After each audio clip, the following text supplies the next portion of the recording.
మరికొన్ని విలువైన సంగతులు విందాం. గతించిన వారం మరి ఎంతమంది ఫాలో అయ్యారో నాకు తెలియదు, కానీ ఒక పరిశోధనలో మనం వెళ్తున్నాం. ఈ క్రిస్మస్ పర్వదినాలలో ప్రభు అయిన యేసుక్రీస్తు వారిని, యూదుల రాజుని, ఎక్కడో తూర్పు దేశాల్లో పుట్టిన జ్ఞానులు రావడం, ఆయనను రాజుగా వారు వ్యక్తీకరించడం, ఆ తర్వాత వాళ్ళు ఆరాధించడం, ఈ యొక్క కథాంశం అంతా ఏంటో మనం చూసాం. అయితే ఆ యూదుల రాజుగా వచ్చిన వాడిని కూర్చున్న మరికొంత వివరణ మనకు ఉంది, కొంచెం జాగ్రత్తగా విందాం. అయితే ఈ క్రిస్మస్ పర్వదినాల్లోని ఈవెంట్కి మనం ఆలోచించాలి అంటే ఈ టైంలో చెప్తేనే ఆ రెఫరెన్స్ జనాలకు ఎక్కుతాయి. సీజనల్గా అలవాటు అయిపోయాం ఆ రెఫరెన్స్ మనం. అయితే రెఫరెన్స్ ఎలా అర్థం చేసుకుంటామో క్రిస్మస్ వాతావరణాన్ని కూడా కాస్తంత మనం అర్థం చేసుకోవాల్సిన అవసరం మనకు ఉంది. నేను కొన్ని క్వశ్చన్స్ అడుగుతాను, చెప్పండి. మరి ఎన్ని సంవత్సరాల నుంచి క్రిస్మస్ చేస్తాను నాకు తెలియదు, కానీ యేసుప్రభు పుట్టినప్పుడు నక్షత్రం పుట్టిందని బైబిల్లో ఉందా లేదా? లేదు. కానీ పుట్టినట్టు మనం అలా అందరి మైండ్స్లో అలా విత్తనం పడిపోయింది చూడండి. నక్షత్రం వచ్చింది, పుట్టలేదు. మరి దాని గూర్చిన కథాంశం ఏంటి? అదో పెద్ద సబ్జెక్ట్ అది, దాని తర్వాత చూద్దాం. నెక్స్ట్ క్యారల్స్ అనేవి వచ్చాయి. ఈ క్యారల్స్ గొడవ ఏంటి? క్రిస్మస్లో ఆ ఈవెంట్ చేయకపోతే క్రిస్మస్లా ఉండదు.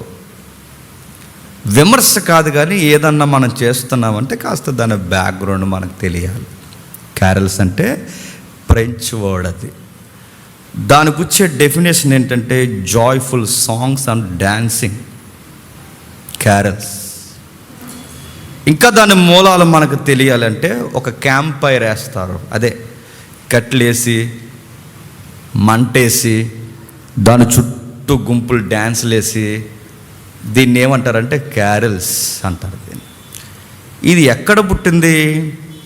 ప్రపంచంలో నార్త్ పోల్ అని ఉంటుంది, తెలుసు కదా. మ్యాప్లో నార్త్ పోల్ తెలుసు కదా.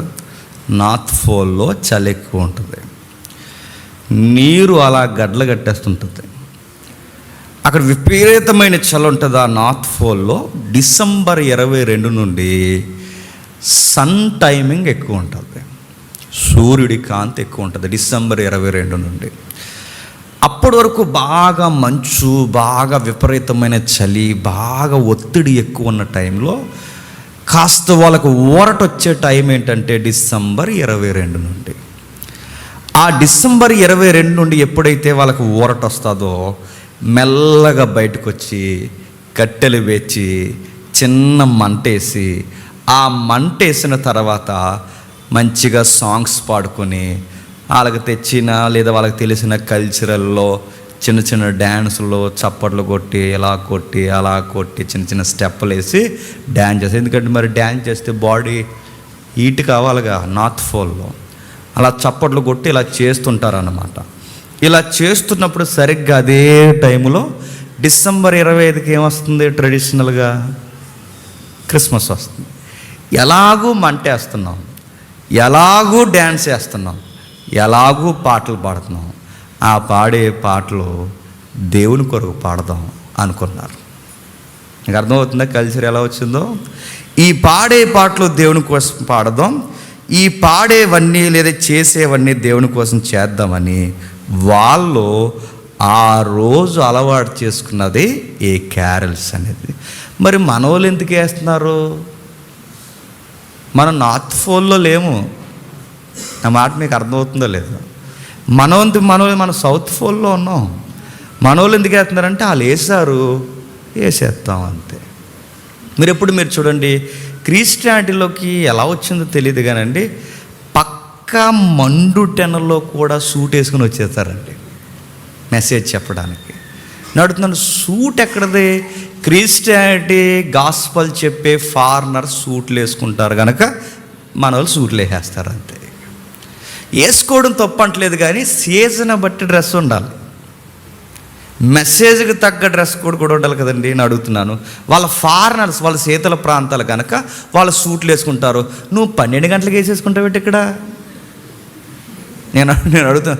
మంచి ఎండాకాలం 12 గంటలకు పెళ్ళికొడుకే వేస్తారు. ఆడికి గాలేదు, ఇలా లాక్కుంటాడు. అంత ఎందుకు? పలుచుకున్న చొక్కా వేసుకోవచ్చుగా. ఎందుకంటే వాళ్ళు ఏం చేశారో అది చేయడం మొదలెట్టేశారు. పైగా చేశారు, సరే చిన్న మంట వేశారు, ప్రభు కొరకు పాటలు పాడుతున్నారు, చక్కగా తిరుగుతున్నారు. ఈ క్యారల్స్ పేరుతో దేవుడు ఎరగని వారిని ఎంత డిస్టర్బెన్స్ చేస్తున్నారండి. అపార్ట్మెంట్స్ దగ్గరికి వెళ్తారు. అపార్ట్మెంట్లో క్రిస్టియన్స్ ఉంటారు కదండి. కొన్ని ఏరియాలో ఇల్లులు ఉన్న క్రైస్తవులు ఉంటారు కదండి. నేను అందరిని అంటలేదండి, కొందరిని. కావాలని దగ్గరికి వెళ్ళి డోర్ కొట్టి, ఆ డోర్ కొట్టిన తర్వాత దావీదు పట్టణమందు నేడు రక్షకుడు పుట్టాడులేండి. పొద్దున్న చెప్పచ్చు కదా, ఇప్పుడు చెప్తున్నారు ఏంటంటే పుట్టాడు. ఏమనుకుంటున్నా, పుట్టాడు అంటాం. మరి ఏంటి గోలేంటి, డ్యాన్స్లేంటి, మంటలేంటి, ఇదేంట్రా ఇలా చెబుతారని అడిగితే, ఏడాదికి మీరు 70 పండగలు చేసుకుంటారు, ఏడాదికి ఒక పండగ మేము చేసుకుంటే దీనికి రూల్స్ మమ్మల్ని అడగడం అని తిరగేసి గొడవాడుతున్నాం. నా మాటలు మీకు అర్థమవుతున్నాయా? క్యారల్స్ పేరుతో ఎదుటోళ్ళకి డిస్టర్బ్ చేస్తున్నాం. పైగా మనం ఏమని చెప్తాం చెప్పిన, పెద్ద సువార్త చెప్పినట్టు ఈ నెలలో, ఇదిగో పెద్దమ్మ యేసుప్రభువు నమ్ముకో, యేసుప్రభువు నమ్ముకో అంట. ఆవిడేమంటుందా, నమ్ముకుంటాను. నమ్ముకోవాలి, ఏమనుకుంటున్నా, నమ్ముకో. నేను అడుగుతున్నాను, నమ్ముకో అంటే బాబు యేసుప్రభువుని నమ్ముకోని అంటే ఏంటి బాబు మనవడా అని అడిగిందంటే, నమ్ముకో అంటే నమ్ముకోవాలి, ఏమనుకుంటున్నావు, నమ్ముకో అంట. అది ఎలా ఉంటుంది చెప్పనా? ఇప్పుడు ఎలక్షన్ వారు స్టార్ట్ అవుతుంది కదండి. ఎలక్షన్ వారు స్టార్ట్ అయినప్పుడు ఎలక్షన్లో ఏం పెద్దమ్మా నీ అమూల్యమైన ఓటు మరి మన పార్టీకి ఏంటి అంట. సేమ్ అలా చెప్తారండి మన వాళ్ళు సువార్త. నమ్ముకో, రక్షకుడు పుట్టాడు, ఏమనుకుంటున్నావు, నమ్ముకో అంటది. ఆడేమన్నాడంటే, నమ్ముతాను, ఈ దేవుడినే కాదు అందరు దేవుడిని నమ్ముతాను. సరిపోయింది. ఇంకా నమ్ముకో అంటే నేను అడుగుతున్నాను, ఏం చెబుతున్నావు, ఏం తెలియదు మనకి. వెళ్తాం, ఆ క్యారల్స్ పేరుతో డిస్టర్బ్ చేస్తాం, ఏవో చేస్తున్నాం. అడుగుతున్నాం, ఒక పద్ధతి, క్రిస్టియానిటీకి ఉండే పద్ధతి, గౌరవం, డిగ్నిటీ ఈ పిచ్చి చర్యలతో పాల్గొడుతున్నారు. చేయట్లేదు చెప్పండి.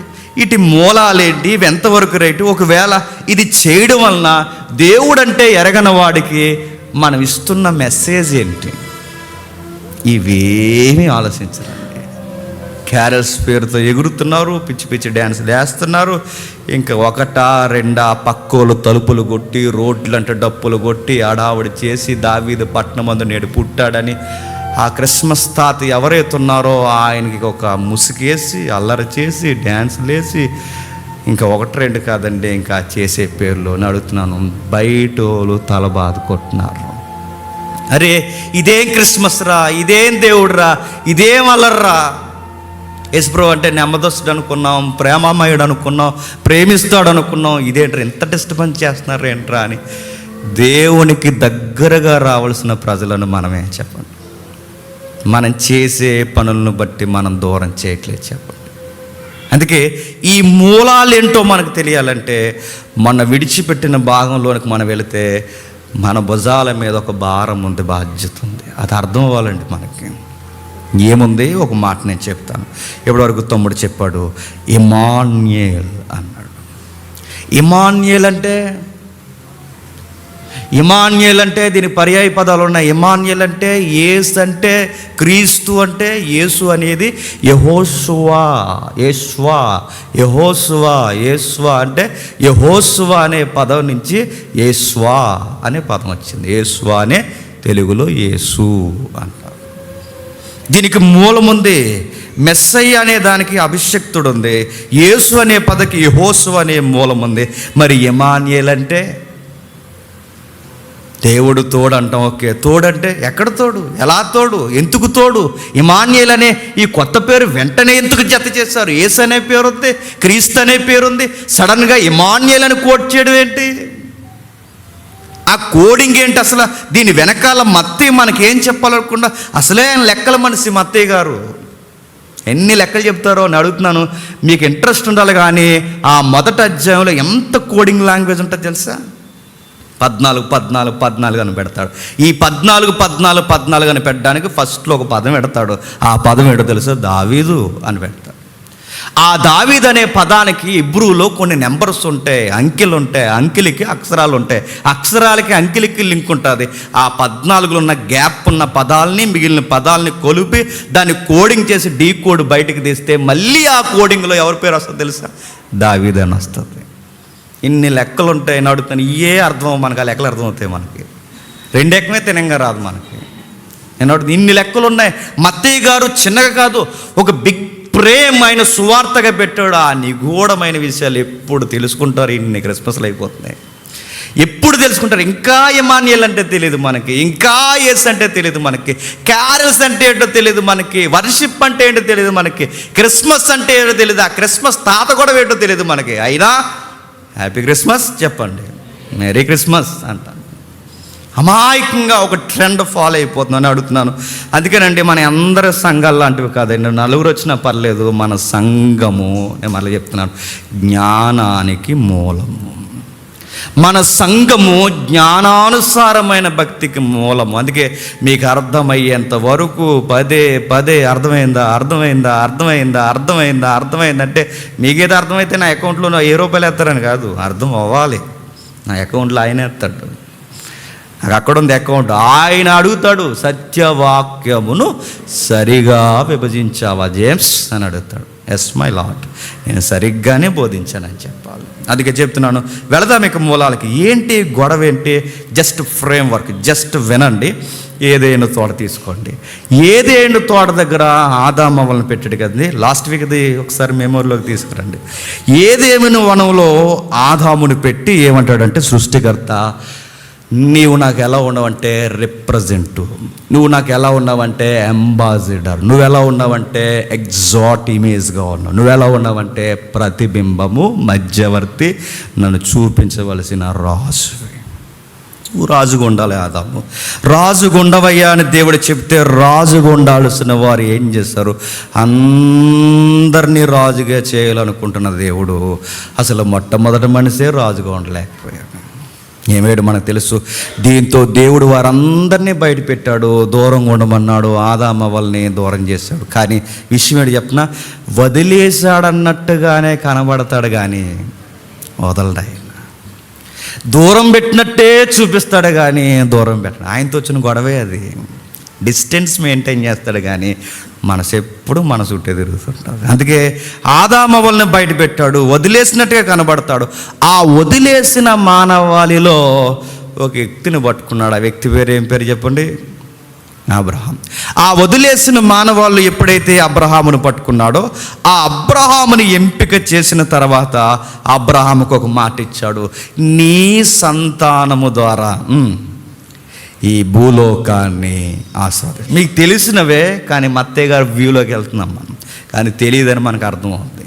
నీ సంతానము ద్వారా ఈ ప్రపంచాన్ని ఆస్వాదిస్తానన్నాడు అని అడుగుతున్నాను. నీ సంతానం ద్వారా ఆస్వాదిస్తానన్నప్పుడు సంతానం లేనోడుతో సంతానం కొరకు నిబంధన చేస్తున్నాడు. మీకు అర్థమైందా? మళ్ళీ రివర్స్ ఒకసారి, గుండెలు బాధగా ఉంటాయండి అక్కడ. సంతానం లేనోడుతో అంటున్నాడు, నీ సంతానం ద్వారా ఆశీర్వదిస్తాను. సంతానం లేనోడుతో సంతాన నిబంధన ఏంటి? కావాలనే సంతానం ఇవ్వలేదా పెద్ద మనిషికి? ఎందుకో చెప్తున్నా, ఒకవేళ వెంటనే పిల్లలు పుట్టేశారు అనుకోండి, ఇస్సాకు దేవుడా నీ కుమారుడు అనడు, చెప్పండి, నా కుమారుడు అంటాడు. ఇప్పుడు నా కుమారుడు అనకూడదంటే లేక పుట్టాడు అనుకోండి, ఈడు లేక పుట్టిన దేవుని చెప్పండి, అది రావాలి అంటే చెప్పండి ఆలస్యం అవ్వాలి. అది ఆలస్యం అవ్వాలి అంటే ఈ నోట మాట నిలబడాలి. ఇదంతా నిలబడాలి అంటే లేట్ చేయాలి అని ప్రణాళికలు వేరు. మనం ఏమనుకుంటే ఈ లోపల పిల్లలు పుట్టకపోయేసరికి కంగారైపోతాం. ఇప్పటికీ అలాంటి ప్రత్యేకమైన దంపతులు ఉంటారు, పిల్లలు పుట్టకపోయేసరికి కంగారైపోతే పుట్టలేదా, అక్కడికి వెళ్ళకపోయారా అంటారు. ఎక్కడికి? అక్కడికి వెళ్ళండి, రాయి మీద రాయి ఎడితే పుట్టేస్తారు అంటారు. నీ మీదేటెత్తాడు పెద్ద రాయి ఎవరు కొట్టారు? రాయి మీద రాయి ఎట్టండి, ఉయ్యాలేసి ఓపండి, ఎలాగనండి, ఫీల్ అవ్వండి. ఆ పిక్కలు తినకపోయారా అన్నారట. డబల్ అంటుకెళ్ళి తినండి అన్నారట. అడుగుతున్నాను. ఇలాంటి పిచ్చి పనులు ఏం చేయకండి. దేవుడు ఇవ్వాలనుకున్నప్పుడు చెప్పండి, ఇస్తాడు. వాళ్ళకి ఆయనకు ఒక ప్రణాళిక ఉంటుంది. అయితే అబ్రహామును అన్నాడు, నీ ద్వారా ఆశీర్వదిస్తానన్నాడు. అడుగుతున్నాను, నీ ద్వారా ఆశీర్వదిస్తానంటే నీ సంతానము ద్వారా ఆశీర్వదిస్తానన్నాడు. ఆశీర్వాదం అంటే ఏంటి నేను అడుగుతున్నాను. ఆశీర్వాదం అంటే ఏంటి చెప్పండి? సంతానమా? కాదు. ఆశీర్వాదం అంటే సైకిల్ తొక్కేవాడు బండి కొనడం, బండి తొక్కేవాడు కారు కొనడం, అద్దిల్లో ఉన్నవాడు సొంత ఇల్లు కొనడం, ఆరోగ్యం లేని వాడికి ఆరోగ్యం రావని అడుగుతున్నాను. ఇది ఆశీర్వాదమా? కనీసం అడుగుతున్నాండి. బైబిల్లో ఉన్నదే ఆలోచిద్దామండి. వీడన్నీ ఎలాగే చెప్తాడు అనుకోకండి, బైబిల్లో ఉన్నదే చెప్తున్నాను నేను. ఆశీర్వాదం అంటే ఏంటి అని అడుగుతున్నాను. ఆశీర్వాదం అంటే ఇది లేనిది అది, అది లేనిది అది సెకండరీ అని అడుగుతున్నాను. ఆశీర్వాదం అంటే ఏంటి? ఆశీర్వాదం అనే పదానికి మీకు ఈ ఫ్రేమ్ అర్థమవుతుందో లేదో మరలా చెప్తున్నాను. ఆశీర్వాదం అంటే తెగిపోయిన బంధం ఉంది ఏదేంలో.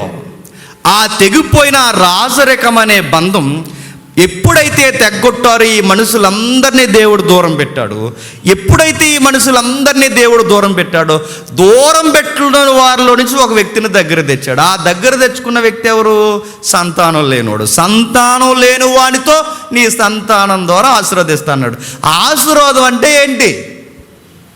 ఆశీర్వాదం అంటే పిల్లలు కాదు. ఆశీర్వాదం అంటే బండి ఉన్నవాడికి కారు కాదు, కారు ఉన్నవాడికి విమానం కాదు. ఆశీర్వాదం అంటే 120 సంవత్సరాలు అబ్రహాంలో బతుకుతామని కాదు. ఆశీర్వాదం అంటే మళ్ళీ చెప్తున్నాను, దేవునితో మరలా కనెక్ట్ అయిపోవడం. That is blessing. అంటే దేవునితో కనెక్ట్ అవుతే ఏముంటుంది? ఒక్కసారి ఆయనతో కనెక్ట్ అయితే రేపొద్దున్నే ఏం టిఫిన్ వండుకోవాలన్న గొడవ ఉండదు. ఏదైనా మనం అర్థమవుతుందా? దేవుడితో కనెక్ట్ అయితే ఏమర్థమవుద్ది? ఆదామవ్వలకి రేపు పొద్దున్న లంచ్ ఏంటి టెన్షన్ లేదు. దేవుడితో కనెక్ట్ అయితే రేపు డిన్నర్ ఏంటి టెన్షన్ లేదు. డ్రెస్ ఏంటి టెన్షన్ లేదు. హెల్త్ వాతావరణం మారిపోతుంది, వైరల్ ఫీవర్లు వచ్చేస్తాయేమో, ఈ టెన్షన్స్ ఏమీ లేవు. ఎందుకంటే ఆయనతో కనెక్ట్ అయితే ఫైనాన్షియల్ ప్రాబ్లమ్స్ ఉండవు, హెల్త్ ప్రాబ్లమ్స్ ఉండవు, ఫ్యామిలీ ప్రాబ్లమ్స్ ఉండవు. ముందు ఆయనతో కనెక్ట్ అవ్వాలి. That is a blessing. మనం ఆయనతో కనెక్ట్ అవ్వకుండా ఏమడుగుతాం చెప్పండి? హెల్త్ ఇచ్చేయమంటాం చెప్పండి, ఫైనాన్షియల్గా నిలబెట్టమంటాం, కనెక్టింగ్లో మాత్రం ఉండవు. నువ్వు కనెక్ట్ అయితే అన్నీ కనెక్ట్ అయిపోతాయి. ముందు ఆయనతో కనెక్ట్ అవ్వాలి. ఆయనతో కనెక్ట్ అవ్వడమే బ్లెస్ చేయబడడం.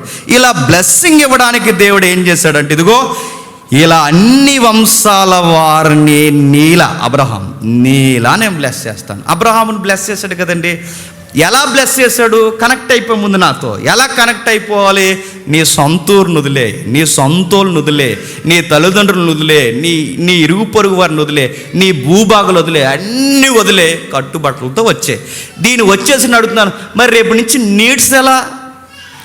రేపు నుంచి పరిస్థితులు ఎలా? రేపు నుంచి బండి ఎలా ముందుకెళ్తుంది? నువ్వు కనెక్ట్ అయ్యవయ్యా, మొత్తం దేశమే నీకు ఇస్తాను అంటే. ఆయనతో కనెక్ట్ అయిపోతే అంతకుముందు ఊరనే టౌన్లో కొంచెం భూమే ఉండుంటుంది. ఇప్పుడు ఈయనతో కనెక్ట్ అయితే భూమి అంతా నీదే అవుతుంది. నా మాట మీకు అర్థమవుతుందా? బ్లెస్సింగ్ అంటే అర్థం అవ్వాలి. అంటే దేవుడు ఎలా బ్లెస్ చేస్తున్నాడు చూడండి.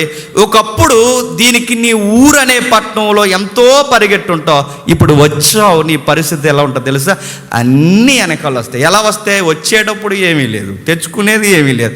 నువ్వు వెళ్ళిన తర్వాత భూమి నీది, పంట నీది, అన్నీ నీది. ఎందుకంటే ఇప్పుడు చుట్టూ ఉన్న వంశముల వారికి నీ కుటుంబం ద్వారా నేను బ్లెస్ చేయాలనుకుంటున్నాను. అయితే అబ్రహాము కుటుంబం ద్వారా ఏమైందో తెలుసా? రాను అబ్రహాము కుటుంబం ద్వారా బాగా బ్లెస్ చేసి అందరు లోకం చూసారే, వీళ్ళు ఇంత బ్లెస్డ్ పీపుల్స్గా ఎలా ఉండగలుగుతున్నారా అని దేవుడు ఈ ఇశ్రాయేలు ద్వారా అనుకోవాలని దేవుడు అనుకుంటే, వీళ్ళు మెల్లమెల్లగా ఎక్కడికి వెళ్ళిపోయారు తెలుసా? ఐగుప్తి బానిసరకంలోకి పోయారు. నీకు బైబిల్ నేరేటివ్ అర్థమవుతుందా? క్రిస్మస్ అంటే తెలియాలి మనకి. ఎప్పుడైతే వీళ్ళు మెల్లమెల్లగా ఐగుప్తి బానిసరకంలోకి పోయారో, మరలా ఐగుప్తి నుండి బయటకు తీసుకురావడానికి సీనాయి అనే పర్వతం దగ్గర నిలబెట్టడానికి మళ్ళీ ఒక వ్యక్తిని లేపాల్సి వచ్చింది. ఎవరైనా? మోసే గారు. ఆయన లేపిన తర్వాత మళ్ళీ ఒకటి జ్ఞాపకం చేస్తున్నాడు. ఏమని? నిర్గమాకాండం 19వ అధ్యాయం చూడండి. నిర్గమాకాండం 19వ అధ్యాయం 6వ వచనం. నిర్గమాకాండం 19వ అధ్యాయం.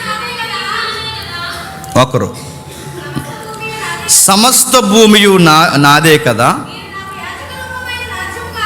మీరు నాకు యాజక రూపమైన రాజ్యముగాను పరిశుద్ధమైన జనముగాను ఉందురని చెప్పుము.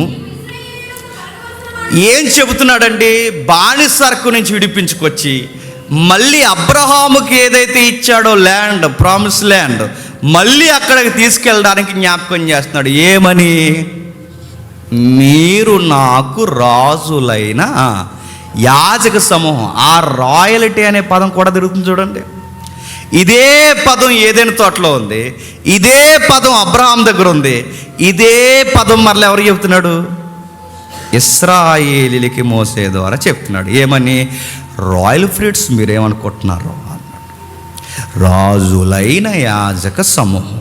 మీరేం చేస్తారంటే, నా ధర్మశాస్త్రాన్ని తీసుకోండి. ధర్మశాస్త్రం అంటే మీరు ఏదో పెద్ద లా అని ఫీల్ అయిపోకండి. ధర్మశాస్త్రం అంటే ఎలా ప్రేమించాలో, ఎలా కలిసి ఉండాలో, సమాధానంగా పొరుగింటోళ్ళతో, ఎదిరింటోళ్ళతో, పొరుగు వస్తువులతో, పొరుగు వ్యక్తులతో, ప్రేమలో, అనురాగంలో, నీతిలో, ఫారినర్ అంటే విదేశీయుడు ఎవడైనా మీ మధ్యకు వస్తే వాడికి అతిథి సత్కారం ఎలా చేయాలో, ఈ రూల్స్ అన్నీ అలాలో ఉంటాయి. ఎలాలో?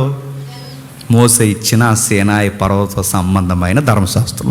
ఇవన్నీ ఇచ్చి ఫాలో అయిపోండి. మీరు అక్కడికి వెళ్ళిన తర్వాత ఎప్పుడైతే ఇది మీరు ఫాలో అవుతారో, ఎప్పుడైనా ఏ పొరుగుడైనా మీ దగ్గరికి వస్తే, రాజుల పాలన కింద ఉన్న వేళ్ళు, అధిపతుల పాలన కింద ఉన్న వేళ్ళు మిమ్మల్ని చూసేసరికి పొరుగు లేవనుకోవాలంటే, ఎవరబ్బాయిల రాజు ఎంత ప్రేమగా ఉంటున్నారు, ఎవరబ్బాయిల రాజు గొడవలు లేకుండా ఉంటున్నారు, ఎవరబ్బాయిల రాజు ఎంత ప్రేమను రాగలుగుతున్నారు, ఎవరబ్బాయిల రాజు ఫారినర్స్ను కూడా ఇంత ప్రేమిస్తున్నారు, ఎవరబ్బాయిల రాజు అని వాళ్ళు చెప్పుకొని ఎవరు వీళ్ళ రాజు అని అడిగినప్పుడు వెంటనే మీ నోటంటే వాళ్ళకి స్ట్రైక్ అవ్వాల్సిన పాయింట్ ఏంటో తెలుసా?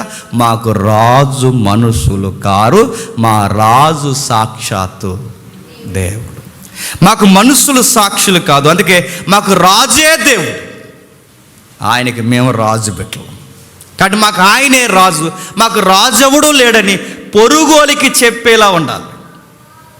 అందుకే మీరు చూడండి, యెహోషువ గ్రంథం కానీ, మోసే గ్రంథాలు కానీ ఇవన్నీ చదువుతున్నప్పుడు ఒక్క రాజు కనబడ్డ మీరు చూడండి. దేవుని ఫీలింగ్ అది. యెహోషువ తీసుకెళ్ళినప్పుడు భూభాగాలు ఎలా ఉండాలో చెప్తాడు, న్యాయాధిపతులను చెప్తాడు, అన్నీ చెప్తాడు. ఈడే మీ రాజు అని చెప్పడు. ఎందుకు? రాజు మీకు మనుషులు కారు, మీ రాజు సాక్షాత్తు దేవుడు. మళ్ళీ ఏదేను వనపు వాతావరణం. ఎప్పుడైతే ఇలా రాజుగా ఉండాలని చెప్పారో ప్రజలందరూ అనుకోవాలి, దేవుడే ఇలా రాజా. అయితే వీళ్ళ రాజు దేవుడే ఉంటే, ఈ దేవుడి పాలన ఎంత బాగుంటే మాకు కూడా ఇలాంటి పాలన కావాలి, ఇలాంటి రాజు పాలన, ఇలాంటి దేవుడు రాజు అయిన పాలన మాకు కావాలి, ఇలా దీవింపబడే చక్కటి పాలన మాకు కావాలని ప్రపంచ దేశాలన్నీ ఆశీర్వాదం కిందకి రావాలంట. నా మాట అర్థమైందా? అంటే అబ్రహాముకి ఇచ్చాడుగా ఆశీర్వాదం. అంటే ఏ ఆశీర్వాదం? ఏదైతే ఈ రాజు కావాలని బయట వాళ్ళు చూస్తారో, ఈ ప్రపంచ దేశాలన్నీ అబ్రహాము సంతానం దగ్గరకు వచ్చి ఇలాంటి ఆశీర్వాదం మాకు కూడా కావాలి అని ప్రపంచ దేశాలు రావాలనుకున్నారు. కానీ ఈ టైంలో ఏం చేశారంటే, అందరికింత మంచి ఇమేజ్గా రిప్రజెంట్గా కనబడాల్సిన వీళ్ళలో వీళ్ళ కడుపులు నిండిపోయి, పంటలు బాగా పండిపోయి, సుఖాలు బాగా ఎరిగి, మిగతా వాళ్ళ ముందు వీళ్ళ బిల్డప్ ఇవ్వడం స్టార్ట్ చేశారు. ఎవరు? నీకు అర్థమవుతుందా? బయట వాళ్ళకి ఎలా ఉండాలి? ప్రేమతో, అనురాగంతో, సమాధానంతో, స్వభావతత్వంతో, ఇతరులను కూడా, పరాయి ప్రజలను కూడా ప్రేమించే తత్వంతో ఉండాల్సిన వీళ్ళు ఇతరులని దేశించి బిల్డప్ ఇవ్వడం స్టార్ట్ చేసి పొజిషన్లో ఉండే, దగ్గర రాకండి, అన్యజనులను నీడపడివ్వకండి అన్నారు. నీకు అర్థమవుతుందా? అన్యజనులు నీడపడివ్వకండి. జెంటైల్స్ అండి వీళ్ళు. జెంటైల్స్ మీన్స్ అన్యులండి అన్నారు. అలా గాలు రానివ్వకండి. సెపరేట్ రా, మేము పొజిషన్ అది అబ్రహాం పిల్లలం. ఏమనుకుంటున్నారో తెలుసా? రాజులైన యాజక సమూహం ఏమనుకుంటున్నారో? అసలు ఐగుప్తీలు నీళ్ళ ముఖం మీద ఉమ్మేశారు. గొర్రెలు కాపర్లు అనేవారు, నీచులు అనేవారు వీళ్ళు. అలా అంటోళ్ళకి పొజిషన్ ఇస్తే, ఈ పొజిషన్లోకి వచ్చాక వీళ్ళు ఏం చేస్తున్నారు చెప్పండి? దేవుని ప్రేమను చూపించడానికి బదులు ద్వేష, అసూయము, దూరం పెట్టడం, బాధ్యత లేకపోవడం, ఇతరులందరినీ తక్కువ చేయడం, అన్ని దేశాల కన్నా మేము సెపరేట్ దేశమని, అందరి ప్రజల కన్నా మేము సెపరేట్ ప్రజలమని, మాకు ప్రత్యేకమైన స్టేటస్ ఉందని ప్రజల ముందు ఈ బిల్డప్లు ఎప్పుడైతే ఇచ్చారో యెహోవాను ఎరగాల్సిన జనులు చెప్పండి దేవునికి దూరం అవ్వడం స్టార్ట్ చేశారు, ద్వేషించడం మొదలెట్టారు. సేమ్ మీకు అర్థమవుతుందో లేదో, క్రిస్మస్ పేరుతో మనుషుల్ని దగ్గరికి తీసుకురావలసిన మనం ఎలా దూరం చేస్తున్నామో, సేమ్ ప్రేమనురాగాలతో దేవునికి దగ్గరికి తీసుకురావాల్సిన ఇశ్రాయేలు కూడా సేమ్ మిస్టేక్ చేశారు. రాజు దగ్గరికి రాకుండా చేశారు. అల్లర్లతో, అసూయతో, ప్రత్యేకతని పెద్ద పెద్ద పేట్లు వేసుకుని మా పండగని వాళ్ళు ఎలా అయితే దేవుణ్ణి దూరం చేస్తారో సేమ్ మళ్ళీ క్రిస్మస్ అది చేస్తున్నారు. దేవుని దగ్గరికి ప్రజలు రాకుండా చేస్తున్నారు. ఇంకా ఏం చేస్తారు, ఇతరులు చూసి వీళ్ళ పద్ధతులు, ప్రేమలు బయటికి కనబడకపోయేసరికి ఎవరా వీళ్ళ దేవుడు, శాడిస్ట్ దేవుడు అని తిట్టుకోవడం మొదలెట్టారు. వీళ్ళ దేవుడు వీళ్ళు చేసిన పనులు ఆ ఎఫెక్ట్ ఎవరు మోసారు చెప్పండి? దేవుడు మోస్తారు. ఈ కనబడి ఈ మనుషులను చూసి దేవుడు మోసాడు. మనుషులందరి ముందు దేవుణ్ణి వీళ్ళ సత్క్రియల చేత గణపరచాల్సింది పోయి వీళ్ళ చెత్త క్రియల చేత చెప్పండి దేవునికి అవమానం మిగిల్చారు. ఎప్పుడైతే అవమానం మిగిల్చారో ఇలాంటి టైంలో దేవుడు భరిస్తూ ప్రవక్తలను ఏదో అలా మెయింటైన్ చేస్తాడు. ఎందుకంటే న్యాయాధిపతులుగా ఉండాల్సిన వారు న్యాయాధిపతులు అన్ఫిట్ అయ్యారు. న్యాయాధిపతులు, జడ్జెస్ ఎప్పుడైతే అన్ఫిట్ అయ్యారో ప్రాఫిట్స్ వచ్చారు. అంటే న్యాయాధిపతులు బాగుంటే ప్రవక్తలతో గొడవలేదు. ప్రవక్తలు ఉద్భవించడం స్టార్ట్ అయ్యారంటే ఎవరు ఫెయిల్ అయ్యారు? న్యాయాధిపతులు ఫెయిల్ అయ్యారు. ఇప్పుడు న్యాయాధిపతులు ఫెయిల్ అయ్యారు కనుక ప్రవక్తలు వచ్చారు. ప్రవక్తలు దేవునికి మనుషులకి మధ్యవర్తులుగా ఉండి బాగుండాలి, మనం బాగుండాలి, దేవునికి ప్రతినిధులుగా ఉండాలి, అందరిలా కాదు, మనం ఎవరితో కలవద్దు, అన్నిటికీ దూరంగా ఉందామని చెబితే నువ్వు అలాగే చెబుతావులే అన్నారు.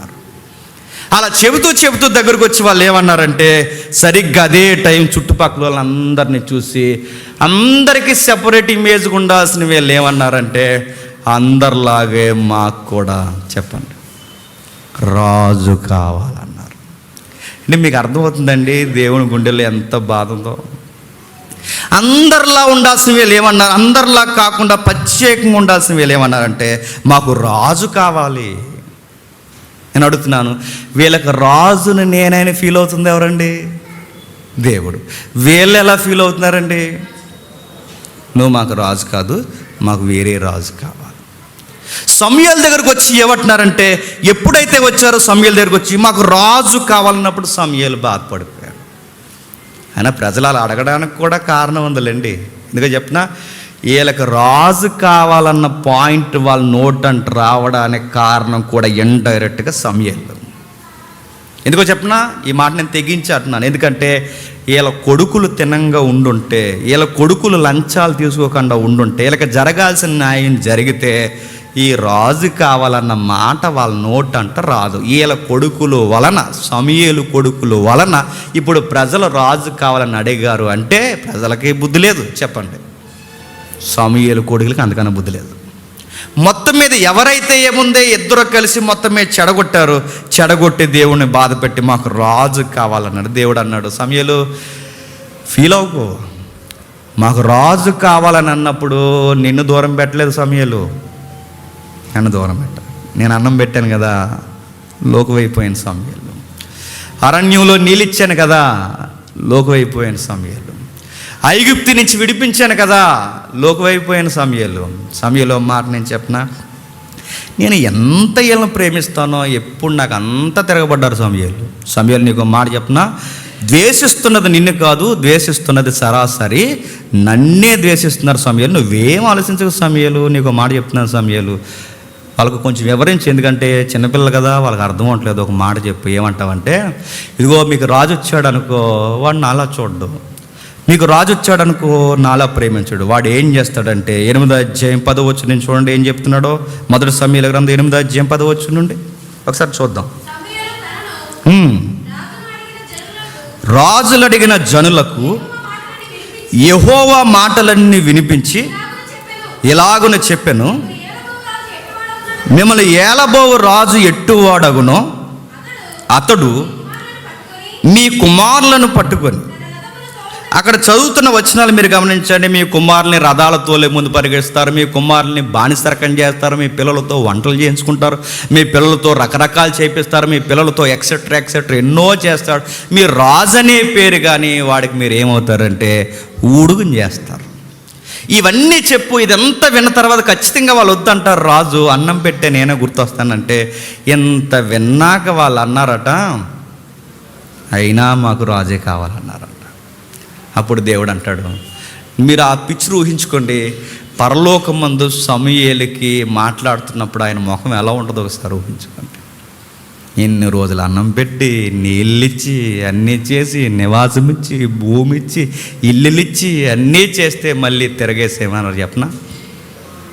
మాకు నువ్వు వద్దు, దేవుడు పాలన మాకు వద్దు, చెప్పండి, మనుషుల పాలనే మాకు కావాలి, మాకు రాజు కావాలని అడిగారు.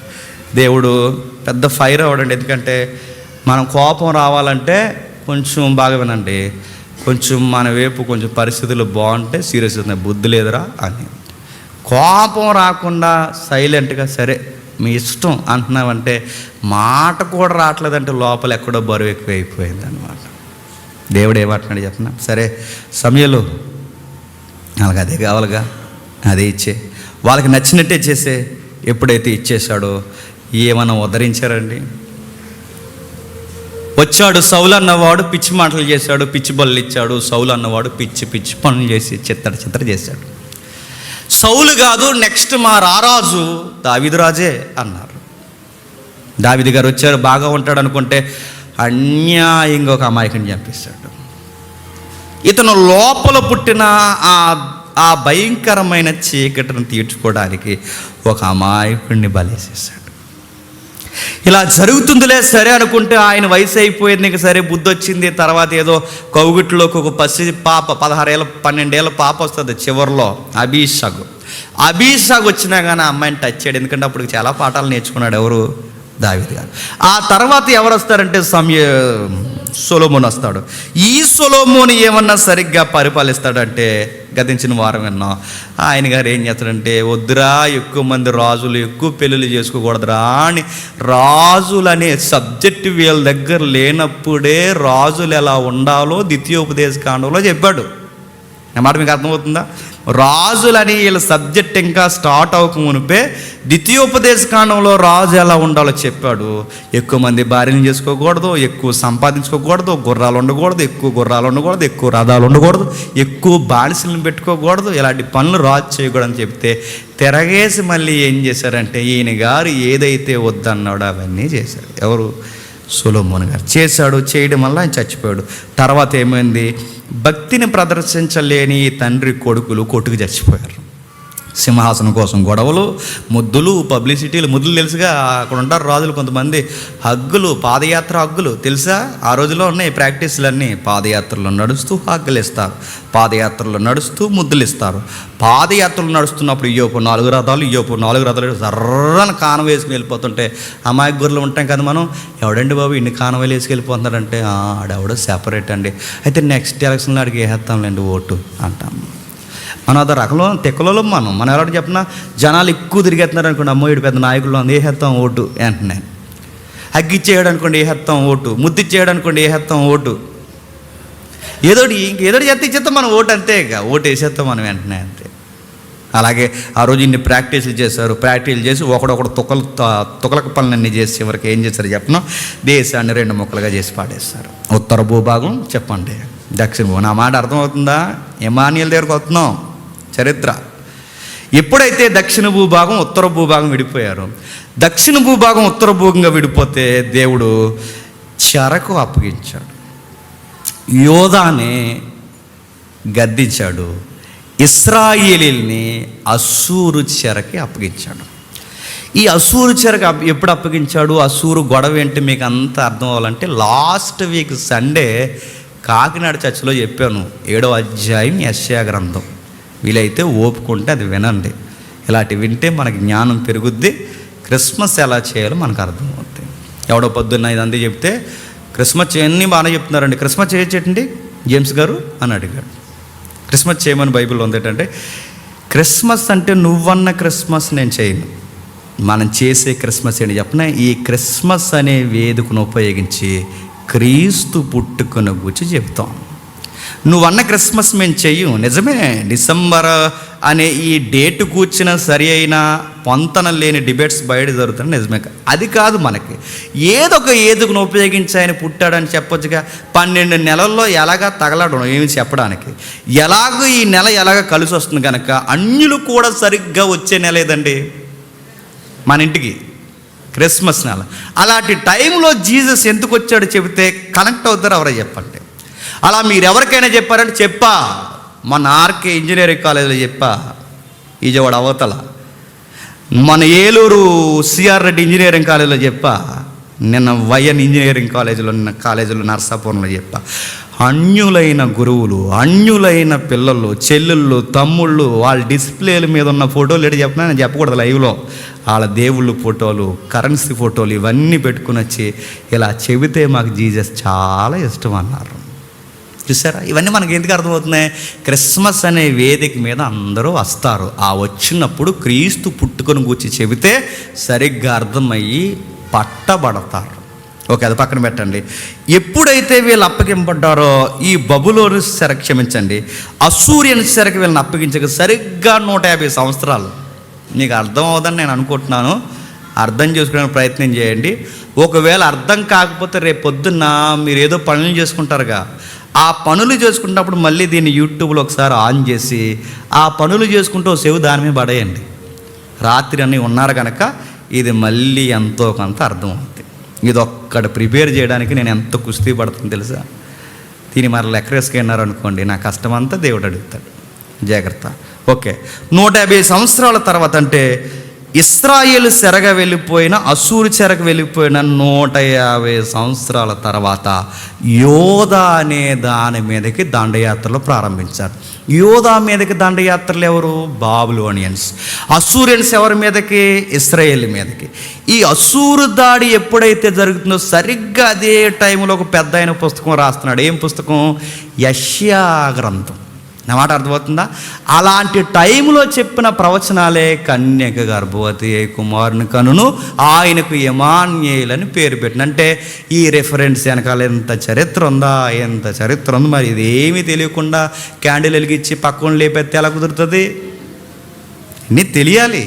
మనం ఏం ఎక్స్ప్రెస్ ఇమేజ్ ఇవ్వాలో మనకు తెలియాలి. అప్పుడు మన యాటిట్యూడ్ మారుతుంది.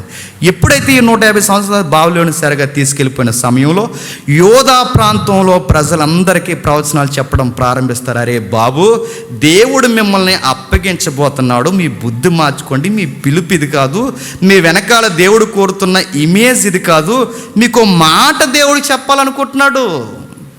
మీరెవడి కిందకో పోవడం ఏంట్రా? మీరే రాజుల్లో ఉండాల్సింది. మీ రాజులు మనుషులుగా ఏలి ఏం సంపాదించారు? ఇటువైపు ఒక 20 మంది రాజులు ఇచ్చాం, అటువైపు ఒక 21 రాజుల మంది మనుషులు నింపుకు మొత్తం 41 రాజులు కలిసి చివరికి మీకు అప్పగించిన పట్టం ఏంటో తెలుసా? పట్టుకెళ్ళి ఒకడికి ఊడిగిం చేయడానికి అప్పగించాడు మిమ్మల్ని. ఇప్పుడు చెప్పండి, మీకు రాజు ఆయన ఉంటే బాగుంటుందా, వీళ్ళు ఉంటే బాగుంటుందా? పాయింట్ అర్థమవుతుంది వాళ్ళకి, ఎవరికి? అందుకనే చెప్పాడు, దూరం పెట్టాడు కానీ వదిలేయలేదు, దూరం చేశాడు కానీ వదిలేదు, తెలుసుకొని వస్తారని దూరం పెట్టాడు. అప్పుడప్పుడు చూసారా, కొందరు సడన్గా సైలెంట్ అవుతారు. కొన్నిసార్లు మనం సడన్గా కొంతమంది విషయంలో సైలెంట్ అవుతాం, డిస్టెన్స్ మెయింటైన్ చేస్తాం. ఎందుకు? ఇంకా అక్కడి నుంచి పోతాడు, శనిదురిపోద్దని కాదు, ఆడు కొన్ని అర్థమై మళ్ళీ తిరిగి వస్తాడని. అది మనం ఏం చేస్తాం? శనోడు ఇంక రాకూడదు అనుకుంటాం. నో, అది దేవుడి పద్ధతి కాదు. డిస్టెన్స్ మెయింటైన్ చేయండి, మళ్ళీ ఒకరోజు తిరిగి వస్తారు.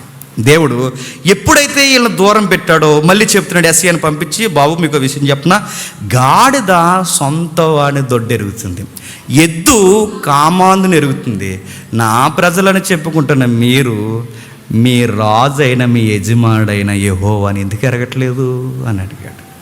మీకు ఎవడెవడో రాజు ఏంటి, పొరుగోడు రాజు ఏంటి, మీలో మీరు రాజులేంటి? మీరు ఒకరికొకరు ఏలుకోవడం మీకు చేతనవదు, మీరు ఒకరికి ఏలికగా ఉండడం అన్ఫిట్, మీరు నాయకత్వం వహించలేరు. అందుకే నేను చెబుతున్నది ఏంటంటే, మీరు మరలా దేవుని కిందకి రండి అని యెషయా గ్రంథం స్టార్ట్ అవుద్ది. అర్థమవుతుంది? యెషయా గ్రంథం. ఈ యెషయా గ్రంథం ఎప్పుడైతే స్టార్ట్ అవుద్దో ఇండైరెక్ట్గా ఒక మెసేజ్ ఇస్తాడండి 6వ అధ్యాయంలో. ఇండైరెక్ట్ మెసేజ్ మీకు తెలుసని అనుకుంటున్నాను. తెలుసా? ఒక మోగసైకి చేయండి, తెలుసని చేయొద్దండి. యెషయా గ్రంథం 6వ అధ్యాయం మీద ఒక ఐడియా ఉందిగా లేదా? ఏదో ఒకటి చెప్పండి. మరీ మౌనంగా ఉంటే నేను కన్ఫ్యూజ్ అయిపోతాను. నేను ఉందంటే చెయ్యి ఎత్తండి, ఐడియా ఉందంటే 6వ అధ్యాయం మీద. లేదంటే ఏమీ ఎత్తకండి. ఉందా లేదా? ఐడియా లేదు కదా? ఓకే, అలా సిగ్గు లేకుండా ఒప్పుకోండి, చెప్తాను నేను. సిగ్గు లేకుండా చెప్పేవాడు ఒకడు ఉన్నాడు ఇక్కడ, ఎవడు చెప్పండి? జేమ్స్ చెప్తాడు. ఇప్పుడు వినండి. 6వ అధ్యాయంలో ఏం జరుగుతుంది మీకు తెలుసు కదండి. యెషయా దర్శనం చూస్తాడు. కెరూబులు, సెరేపులు, పరిశుద్ధుడు అని గాన ప్రతిగానాలు. అప్పుడు యెషయా ఎప్పుడైతే చూసాడో ఆ దర్శనం చూసేసరికి యెషయా ఏమంటాడు? నేను అపవిత్రమైన పెదవుల గలవాడు అంటాడు. వెంటనే ఎప్పుడైతే ఆ దర్శనం చూసిన అపవిత్రమైన పెదవుల గల, ఈ స్టోరీ అంతా అక్కడ ఉంటుంది. అప్పుడు ఉజ్జియా చనిపోతాడు. ఉజ్జియా భూలోకాన్ని చనిపోవడం, పరలోక సింహాసనం మీద దేవుడు కూర్చోడు. ఇది ఐడియా మీకు అర్థమవుతుంది. అంటే ఈ రాజు పోయినట్టునే ఆ రాజును చూస్తున్నాడు. ఎవరు? యెషయా. అంటే మన రాజులు మనకి సరైన రాజులు కారు. ఈ రాజు పోయాక ఆ రాజును ఎప్పుడైతే చూస్తున్నాడో ఆ రాజును చూసిన వెంటనే, పరలోకపు రాజును చూసిన వెంటనే అపవిత్రమైపోయాం అని అర్థమైంది. అప్పుడు అక్కడి నుంచి ఒక విషయం జరిగిందంట. 6వ అధ్యాయం 6-7 వచనాలు చూడండి. 6వ అధ్యాయం 6-7 వచనాలు చూడండి. అప్పుడు ఆ శరాపులలో ఒకడు తాను బలిపీఠము మీద నుండి కారుతో తీసిన నిప్పు చేతబట్టుకొని నా యొద్దకు ఎగురు వచ్చి నా నోటికి దానిని తగిలించి, ఇది నీ పెదవులకు తగలవలనని మీ పాపములకు ప్రాయశ్చిత్తమైన ఇండైరెక్ట్ మెసేజ్ ఉన్నారండి రచయితలు. అక్కడ ఏముందో చెప్పనా? ఇప్పుడు అపవిత్రమైపోయిన ఈ యెషయా దగ్గరికి దేవదూత ఏం తెచ్చిందట? ఒక నిప్పు తెచ్చిందట. ఆ నిప్పు తెచ్చి పెదాలకు అంటిస్తే ఏమైంది? ప్రాయశ్చిత్తమై పరిశుద్ధుడైపోయి. నిజానికి నిప్పు పెడితే మూతి ఏమవ్వాలండి? మరి కాలకుండా ఎందుకు పరిశుద్ధుడయ్యాడండి? అంటే ఇండైరెక్ట్ మెసేజ్ ఏముంది? ఇశ్రాయేలీలైన మిమ్మల్ని కూడా శ్రమలనే కొలుములో వేస్తాడు, నిప్పుల్లో. కానీ అవి మిమ్మల్ని నశింపచేయవు, కాల్చేవు. మిమ్మల్ని ఏం చేస్తాయంటే చెప్పండి, మిమ్మల్ని పరిశుద్ధంగా చేస్తాయని ఒక ఇండైరెక్ట్ మీనింగ్ ఉంది ఆ దర్శనంలో. అంటే ఇప్పుడు ఎక్కడ చెరలైపోతున్నాడో మీరు కంగారు అయిపోకండి. బాబిలోన్స్ వస్తున్నారు, అశ్షూరియన్స్ వస్తున్నారు, ఎత్తుకెళ్ళిపోతారని ఏం కంగారు అవ్వకండి. మిమ్మల్ని తీసుకెళ్ళేది మిమ్మల్ని చెప్పండి బాగు చేయడానికే అని యెషయా పరిశుద్ధాత్మ ప్రేరణతో వాళ్ళని మోటివేషన్ చేస్తున్నాడు. అంటే మీరు ఏమవబోతున్నారంటే మిమ్మల్ని తీసుకెళ్తాడు.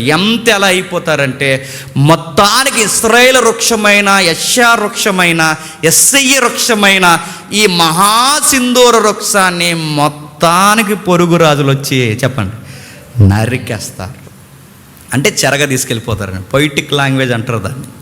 ఎప్పుడైతే దీన్ని చెరగా తీసుకెళ్ళిపోతారో చుట్టుపక్కల దేశాల వాళ్ళందరూ ఏమనుకుంటారో ఇంకా అయిపోయిందిరా ఇశ్రాయేలు, ఇక లేరురా యూదులు, ఇక అయిపోయిందిరా, ఇక బూడిదైపోరా, మొద్దు కూడా కనబట్టలేదురా అనుకునే టైంలో ఆ మొద్దు నుంచి వస్తుందట ఏంటి? సిగురు. అర్థమైతే ధన్యత, దేవునికి స్తోత్రములు. ఆ మొద్దు నుంచి ఎప్పుడైతే సిగురు వస్తుందో ఆ చిగురు వచ్చి ఏమని మాట్లాడుతుందట? ఆ చిగురు ఏమంటుందంటే, మీ రాజులు మిమ్మల్ని మంటల్లో పడేశారు, మీ రాజులు మిమ్మల్ని పొరుగోలుకి బానిసలుగా చేస్తారు, మీ రాజులు వాళ్ళ భారాన్ని మీ భుజాల మీద ఎత్తారు, వాళ్ళ రాజ్య భారాన్ని మరిచారు. ఇప్పుడు మీకు కావలసిన ఒక రాజు కావాలి. పొరుగోలు మీకు రాజులు కాదు, మీ వారు మీకు రాజులు కాదు. ఇలాంటి టైంలో మీకు ఒక రాజు కావాలి. ఆ రాజు ఎలా ఉండాలి? మళ్ళీ సీనాయి పర్వతం ఎలా ఉండాలి? నీతి, న్యాయము, సమాధానము. నెక్స్ట్ చెప్పండి, పొరుగోల్ని ప్రేమించడం, ఫారినర్స్ అంటే విదేశీయులను కూడా ప్రేమించడం. ఇలా ప్రేమించే పరిపాలన చేసే ఒక రాజు కావాలి. ఆ రాజు అచ్చు ఎలా ఉండాలంటే ఆశ్చర్యకరుడు, చెప్పండి, ఆలోచనకర్త, నిత్యుడగు తండ్రి, సమాధానకర్త. ఈ లక్షణాలు ఉండాలంటే దేవుని లక్షణాలు ఉండాలి. ఇలా అంటోడు రాజు అవ్వాలి. అలా అంటోడు రాజు ఎవరు? నజరేతులో పుట్టాడు. నా మాట మీకు అర్థమవుతుందా లేదా? అంటే ఇప్పుడు ఈ లక్షణాలన్నీ ఎవరిని ప్రజెంటేషన్ ఇస్తున్నాయి చెప్పండి? దేవుడే రాజుగా వచ్చాడు. అంటే ఇప్పుడు దేవుడే రాజుగా వస్తున్నాడంటే ఇప్పుడు ఏదైనా వనంలో దేవుడు ఏదైతే కోరుకున్నాడో ఇప్పుడు అదే జరగబోతుంది. మీకు ఒక కొడుకు పుడతాడమ్మా మరియా, చెప్పండి. యోసేపు మీకు ఒక కొడుకు పుడతాడు, అతనికి మీరు పెట్టాల్సిన పేరేంటి చెప్పనా? ఇమ్మాన్యేల్. ఇందాక తమ్ముడు చెప్పాడు, ఇమ్మాన్యేల్ అంటే దేవుడు తోడని కాదు, దేవుడే రాజుగా మనతో ఉంటాడు. That is Immanuel. అంటే ఇప్పుడు ఎవడెవడో ఉన్నాడు మీతో, ఇప్పుడు ఈ రాజు అయిన దేవుడే మీ చెయ్యి పట్టుకోవడానికి వచ్చి. అందుకే మీకు ప్రకటన చదవండి, దేవుడు నరులతో కలిసి కాపురం చేస్తాడట. అంటే అధికారి వేరు, కాపురం చేయడం వేరు కదండి. అధికారి వేరు, కాపురం చేయడం. అంటే ఇంత పెద్ద రాజు నాతో ఎలా ఉంటాడు చెప్పనా? ఒక ఇంట్లో అన్నయ్య ఉన్నట్టు, ఒక ఇంట్లో తోబుట్టు ఉన్నట్టు, ఒక ఇంట్లో మన మనసు ఉన్నట్టు, ఒక ఇంట్లో మన జీవిత భాగస్వామి మనతో గడుపుతున్నట్టు అంత క్లోజ్ అయిపోతాడట. అదే ఇమ్మాన్యేల్. బాబు మీకు రాబోతున్న వారు ఎవరంటే ఇదిగో ఆయన పరిపాలించడానికి రాబోతున్నాడు. ఆయన భుజముల మీద చెప్పండి రాజ్యభారం ఉంది. ఆయన భుజముల మీద రాజ్యభారం ఉంది. ఆయన రాజ్యం ఎలా ఉంటుందంటే బాగా వినండి, ఒకవైపు మనిషిలానే కనబడతాడు, మరోవైపు దగ్గరగా చూస్తే ఏం దేవుళ్ళో ఉందేంటి? దేవుడే పరిపూర్ణమైన దేవుడు, పరిపూర్ణమైన మానవుడు, మానవులకి దేవునికి మధ్యవర్తి అయిన నజరేయుడైన యేసుడు. ఈయన పరిపాలన ఎలా ఉంటుందంటే మీకు తెలిసి రెఫరెన్స్ అనుకుంటున్నాను, నమ్మి ముందుకెళ్ళిపోతున్నాం. నా నమ్మకాన్ని దేవుడు ఒమ్ము చేయకుండా ఉండును గాక. ఆమెనంట సిగ్గు లేకుండా. చూడండి, నేను అడుగుతున్నాను చూడండి, ఆయన పరిపాలన ఎలా ఉంటుంది చెప్పనా? సింహము ఆవు కలిసి చెప్పండి గడ్డి మేస్తాయట. సింహము ఆవు కలిసి గడ్డి మేస్తాయట. నాగుపాము పిల్లోడు కలిసి ఆడుకుంటారట. అదేంటి సింహం ఆవు కలిసి గడ్డి మేయడం అంటే నిజంగా గడ్డి మేస్తాయని కాదు, అంత సౌమ్యముగా ఆయన పరిపాలన ఉంటుంది.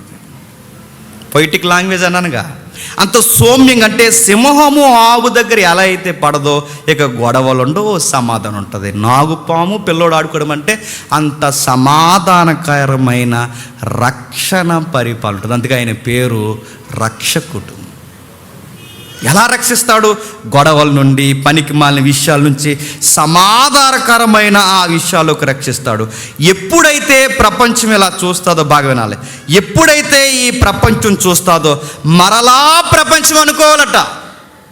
మరి ఎవర్రా ఇంత బాగుంటున్నారు వీళ్ళు ఈ సంఘంలో? ఇప్పుడు ఇది రాజ్యం. ఎవరు ఇంత సంఘంలో ఇంత బాగుంటారు? గొడవలు ఉండవు, కలహాలు ఉండవు, కొట్లాట్లు ఉండవు, పెత్తందారు ఉండదు, సమానంగా ఉంటారు. పొరుగులు వచ్చిన ఏదో తెలిసిన చుట్టంలా పలకరిస్తారు, ప్రేమానురాగాలతో ఉంటారు. ఈయన పుట్టాడన్న పేరుతో బట్టలు పంచుతారు, ఆనం పెడతారు, ప్రేమిస్తారు, ఆప్యాయత చూపిస్తారు. ఎవరండి ఇలా ఉంటున్నారు? వీళ్ళు లీడర్ ఎవరండి అన్నప్పుడు మన నుంచి వెళ్ళాలి ఆన్సరు మా రాజు దేవుడు అని. అక్కడ మిస్ అయిన ఫ్రేమ్ ఇప్పుడు మళ్ళీ ఎక్కడ కనబడాలి చెప్పండి? క్రిస్మస్లో కనబడదా? క్యారల్స్ కనబడుతున్నాయి, డ్యాన్సులు కనబడుతున్నాయి, అల్లరి కనబడుతుంది. అడుగుతున్నాను, ఈ శాంతి, సమానత్వం, ప్రేమ, నీతి, న్యాయము, ఈ సౌభ్రాతత్వం కనబడుతుందా? లేదు. ఎక్కడ కనబడుతుంది చెప్పండి? అల్లర్లు, గంతులు, ఆటపాటలు, చెత్త చెదారం ఇవన్నీ కనబడుతున్నాయి. నాకు ఏడుపు వచ్చే మాట అని చెప్పిన, ఇలాంటి వ్యక్తి రాజుగా మన దగ్గరకు వస్తే ఈ రాజుని చంపేశారు. ఈ రాజుని ఇప్పుడు ఇలాంటి ప్రేమను చూపించడానికి ఈ రాజు వస్తే ఈ రాజుని ఏం చేశాను చెప్పండి? మనం నీకు ప్రేమ ఉండాలి, సమాధానం ఉండాలి, మీ కొరకు నేనే బలిగా అయ్యి మీకు నీతి న్యాయాలు, ఆవు సింహము కలిసిన ఆ ప్రేమను రాగాలు మీకు రావాలని ఈయన వస్తే ఏదో పెద్ద ఉగ్రవాదం చూసినట్టు చూసి ఆకాశానికి భూమికి మధ్య వేలాడది చంపేశారు. మనం ఎలా అంటున్నాం చెప్పనా? మనకి సంపాదించుకోవడం రాదు, సంపాదించినోడు గుప్పుడు మెతుకులు ఎడితే కనీసం వాడిని ప్రేమించడం కూడా రాదు మనకి. మనం ఎలాంటి వాళ్ళు చెప్పనా? తినిపించే చేతినే నరికేసే రకాలం మనం, వాదార్చే చేతినే నరికేసే రకాలం మనం, ప్రేమించే హృదయంలోనే కత్తి పొడి చేసే రకాలం మనం.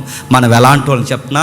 హక్ చేసుకుని కౌగిలించుకున్న దేవుణ్ణే ఎగిరెగిరి గుండెల మీద తన్నే రకాలం మనం. మనకి ఇరువు తెలియదు మనకి. అందుకే చివరికి ఆ రాజుకి భూమి మీదకి వస్తే మనం చేసిన సన్మానం ఏంటో చెప్పిన, చంపేస్తాం. ఇదిగో ఈ క్షమించు ప్రేమించు అని ఇమ్మానుయేలు రాజుగా మన మధ్యకు వస్తే, ఇదిగో ఇంకా ఈ యెరూషలేము కాదు, మీ కొరకు నూతన యెరూషలేము ఉందంటే ముందు యెరూషలేములో సిలువేసేయండి అన్నారట. ఇదిగో మీకు ఇదంతా కాదు, మీకు ఒక చక్కటి ఒక విధి విధానాలు ఉన్నాయంటే ముందు ఇతను తీసుకెళ్ళిపోండి అన్నారట.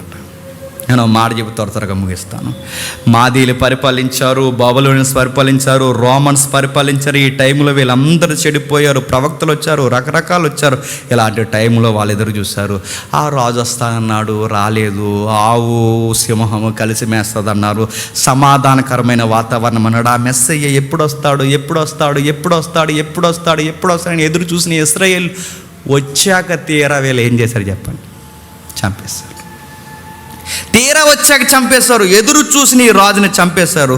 అయినా మీరు మరలా గుర్తించండి, వీళ్ళు చంపేసినా కానీ ఆ రాజు తిరిగి లేచి. అందుకే వాళ్ళు వచ్చిన జ్ఞానులు ఏం మాట్లాడతారు చెప్పనా? ఆ జ్ఞానులు ఆయన ఆరాధిస్తూ ఆయన అడిగారు, ఈయన యూదుల రాజే కాదు, ఈయన మాకు కూడా రాజు. రాజు అంటే ఎలా? ఇదిగో సమాధానంతో ప్రేమతో ఈయన దగ్గర ఎలా ఉంటుందంటే ఒక మంచి బంధం ఉంటుంది. ఈ ఆశీర్వాదం మాకు కావాలని వచ్చి ఏం చేశారు చెప్పండి? సాష్టం. ఇది అండి ఆశీర్వాదం అంటే.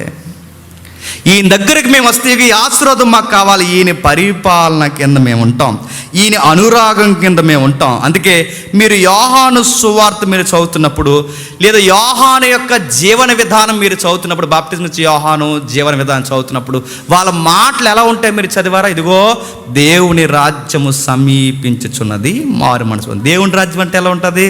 ప్రేమ ఉంటుంది, సమాధానం ఉంటుంది, అనురాగం ఉంటుంది, పొరుగులను ప్రేమిస్తారు. ఇవన్నీ కనబడతాయి. అందుకే ఆయన కూడా ఏమంటే చెప్పిన, పరలోకమందున్న మా తండ్రి నీ రాజ్యం ఎక్కడెక్కడ లేదో అక్కడక్కడ వచ్చును గాక. అక్కడ ఎలా ఉండాలంటే పరలోకమందు ఏ చిత్తం జరుగుతుందో భూలోకమందు ఏమి జరగాలని ఏదైనా వనం నుంచి కోరుకుంటున్నావో అది జరుగును గాక. దానికి రాజును నేనే, ఈ రాజ్యము వీరే అన్నాడు. ఆయన ఈ రాజ్యంలో ఉన్న ప్రజలు ఏం చేశారు చెప్పండి? ఆయన్ని తరిమేశారు, వద్దన్నారు, పొమ్మన్నారు, ఏడిపించేశారు.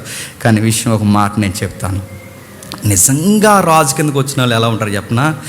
ఆ పౌలు కానీ వీళ్ళందరూ మాట్లాడతారు చూడండి. అరే పౌలు అంటాడు, మీరు నిజంగా రాజు కింద ఉన్నవారైతే అబ్రహాముకి ఇచ్చాడు కదా వాగ్దానం, సంతానం ద్వారా ఆశీర్వదిస్తానని. ఆ సంతానం ఎవరో కాదు క్రీస్తు, ఆయన సంతానం ఎవరో కాదు, ఆయన చిత్తమును జరిగించిన వారి నిజమైన అబ్రహాము పిల్లలు. సరే ఎంత ప్లాన్ ఆఫ్ యాక్షన్ ఉందో. ఇంకా మీరు చూడండి, పేతురు మాట్లాడతాడు క్రొత్త నిబంధనలో. ఆ ఏదైతే నిర్గమాకాండంలో చదివామో పేతురు క్రొత్త నిబంధనలు అంటాడు, మనం ఎవరో తెలుసా? చీకట్లో నుండి ఆశ్చర్యకరమైన తన ఎలుగులోనికి పిలిచిన వాని గుణాతిశయములను ప్రచురము చేయు నిమిత్తము రాజులైన యాజక అంటే ఇది ప్రచారం చేస్తుంటే బయట వాళ్ళు ఏమనుకోవాలి చెప్పండి? మరి ఇంత బాగా ఎలా ఉండగలుగుతున్నారంటే మళ్ళీ అదే చెప్పాలి. ఏమని? ఇలాగో రాజు ఉంటాడండి, ఆయన దావీదు పట్టణమందు నాడు పుట్టాడండి, నేటి వరకు వాళ్ళని వెళ్తున్నాడండి, ఆయన బట్టే వీళ్ళు అలా ఉంటారండి. అందుకే మీరు చూసారా, నేను ఈ మాట అనొచ్చు లేదో, ఎలాగ చచ్చిపోతాం కనుక 60 ఏళ్ళ తర్వాత అంటున్నాను, ఆ చచ్చేది దేవుని కోసం చచ్చిపోతాం. నేను ఒక మాట అంటున్నాను చూడండి, మనకి చంద్రబాబు నాయుడు వచ్చినా, జగన్ వచ్చినా, అక్కడ కేసీఆర్ దిగిపోయి రేవంత్ రెడ్డి ఎక్కినా, లోకల్ ఎమ్మెల్యేలు మారినా, ఎవరు మారినా, నీతిగా నిజాయితీగా క్రీస్తుని వెంబడిస్తున్న వారందరూ గుండెల్లో ఉండే ఒకే ఒక్క మాట చెప్పినా, మాకు వీళ్ళు ఎవ్వరూ రాజులు కాదు, మా రాజు క్రీస్తు. అందుకే చూడండి, ఎవడు దిగిపోయి ఎవడికైనా మనకు పెద్ద ఎక్కదు మనకు సబ్జెక్ట్. ఎందుకు? మనకు వాళ్ళ మీద లేదు, ఎవరి మీద అని చెప్పండి. రేవంత్ రెడ్డి వస్తాయండి, కేసీఆర్ పోతాయండి, చంద్రబాబు వస్తాయండి, వైఎస్ఆర్ వస్తాయండి. మాకు అది కాదు, మా రాజు గారు. మాకు ఏం లేకపోయినా పర్లేదు కానీ చెప్పండి, ఆయన లేకుండా క్రిస్టియన్స్కి ఈ వ్యూ ఉంటుంది. మీరు చూడండి, అందుకే మనకు పాలిటిక్స్లో ఎందుకు ఇన్వాల్వ్ అవ్వము, మాకు వీళ్ళ కాదు అని చెప్పండి. ఆయనే మా రాజు, ఆయనే మా రాజు. అందుకే ఆయనతో మేము ఉంటాం, ఆయనతో మేము కనెక్ట్ అవుతాం. మరలా అని చెప్తాను చివరి ముగించే ముందు, మనం ఏమని క్రిస్మస్లో చెప్పాలి తెలుసా? దేవుని రాజ్య స్థాపన బెత్లెహేములో జరిగిందని చెప్పాలి. నమ్ముకో పెద్దమ్మ, నమ్ముకో కాదు, చెప్పండి.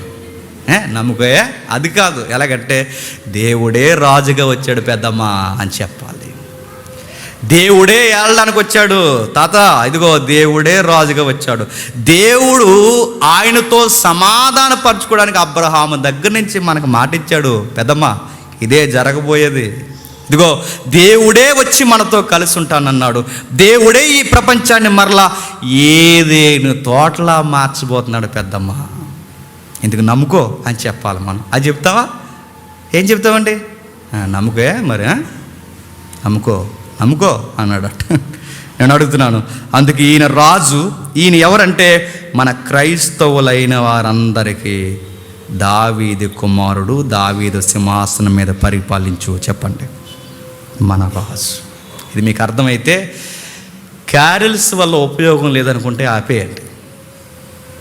ఒకవేళ ఉపయోగం ఉంది, అర్థవంతంగా చేద్దామంటే అందరూ గుంపుగా ఉండండి. ఆ క్రిస్మస్ చేసే టైంలో నిలబడండి, వెలిగించండి, 1 by 1 వెలిగించుకోండి. దానికి ఒక సంకేతం అర్థం చెప్పండి. ఇదిగో నేను వెలిగాను, నిన్ను వెలిగిస్తున్నాను, మిమ్మల్ని అందరినీ వెలిగిస్తున్నానని ఒక మెసేజ్ చెప్పండి.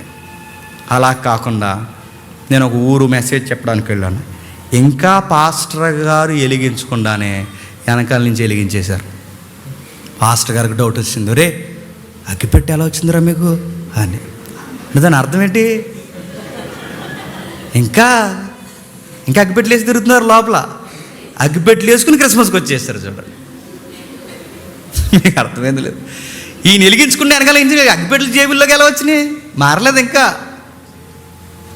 అడుగుతున్నాను, అదే మనకొద్దుని అడుగుతున్నాను. చేసేది అర్థవంతంగా చేద్దాం. కేక్ కట్ చేస్తున్నాం, కేక్ సంకేతం ఇద్దాం. రోత జీవితమైన దేవుడు మమ్మల్ని తీయటి పదార్థంగా మార్చేశాడు. ఇదిగో అల్లర్చిలుగా ముఖానికి రాసుకుని ఇవన్నీ కాదు, ఒక డిగ్నిటీ ఉంది. దీనికి సంకేతం అని ఒక మంచి మెసేజ్ చెబుతాం. క్రిస్మస్ ఎందుకు చేస్తున్నారు జేమ్స్ అంటే ఇన్ని అర్థాలు చక్కగా వివరించడానికి చెప్పండి చేస్తున్నాం. ఇప్పుడు చెప్పండి, ఇప్పుడు చదవండి. మత్తయి సువార్త మొదటి అధ్యాయం ముగించేసుకుందాం. మత్తయి సువార్త మొదటి అధ్యాయం 21 నుండి 23 వచనాలు. ఆమె ఒక కుమారుని కనును, తన ప్రజలను వారి పాపముల నుండి ఆయనే రక్షించును గనక ఆయనకి యేసు అని పేరు పెట్టుదురు. ఇదిగో కన్యక గర్భవతి అయి కుమారుని కనును, ఆయనకి ఇమ్మానుయేలు అని పేరు పెట్టుదురు అని ప్రభు ప్రవక్తల ద్వారా పలికిన మాట నెరవేరినట్లు ఇది అంతయు జరుగును. ఇమ్మానుయేలు అనే పేరునకు భాషాంతరము, ఇక దేవుడు మన చెయ్యి పట్టుకోవడానికి వచ్చేసాడు.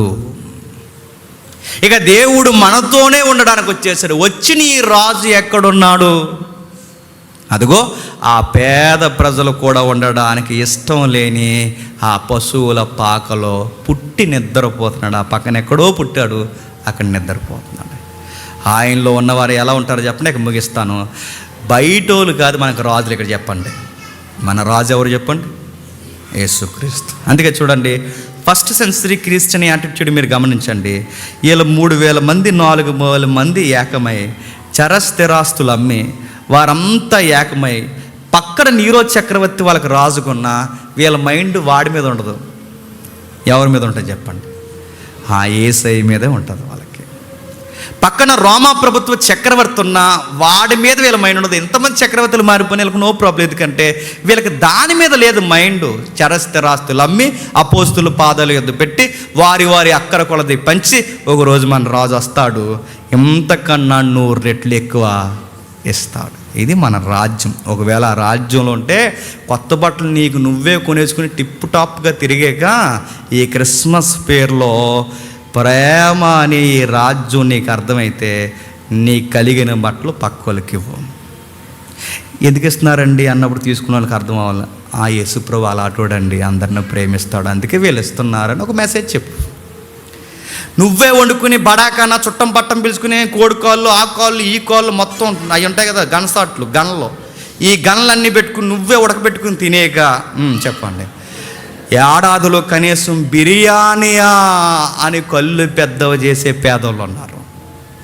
ఈ నెలలో కనీసం అలాంటి వారికి ఇప్పుడు మెతుకులు పెట్టండి. ఎందుకంటే ఆయన రాజ్యంలో పొరుగోల్ని ప్రేమిస్తారు. ఆయన రాజ్యం ఎలా ఉంటుంది? ఈ నెలంతా పేదోళ్ళకి సంబరంలా ఉండాలి. ఆయన పుట్టాడండి మహారాజు, అందరికీ భోజనాలు పెడతారండి. ఆ మహారాజు పుట్టాడండి, మాలాంటి బట్టలు ఇస్తారండి, దుప్పట్లు ఇస్తారండి. ఆ మహారాజు పుట్టడం వలనే మాలాంటి పేదల్ని రోడ్ల మీద దుప్పట్ల గప్పి ప్రేమిస్తారండి అని ఒక ఆన్సర్ మనం ఇవ్వాలి. ఇస్తున్నావా? సింధులు, సంబరాలు, అంబరాలు, డీజేలు, డ్యాన్సులు, చెత్త చెదారం, సీవులేసలు, సిరిగిపోయిన జీన్లు, చెత్త చెదారం అంతా వేసుకుని రాజు పుట్టాడు కాదు, సాతాన్లు పుట్టారు క్రిస్మస్ని చెడగొట్టడానికి. ఇంక అనకూడదు కానీ వీళ్ళందరూ పుట్టి ఇక అర్థం కాకుండా ఈ మరుగైపోయిన జ్ఞానాన్ని ఇంకా మరుగు చేసేస్తారు. అందుకే అండి, కనీసం మనమైనా ఈ టౌన్కి కొంతమందినైనా మన బతుకున్నంతకాలం ఈ జ్ఞానయుక్తంగా నడిపిద్దాం. కొందరినైనా దేవుని జ్ఞానం చేత భక్తిని పెంచుతాం. దేవుడు మిమ్మల్ని దీవించును గాక.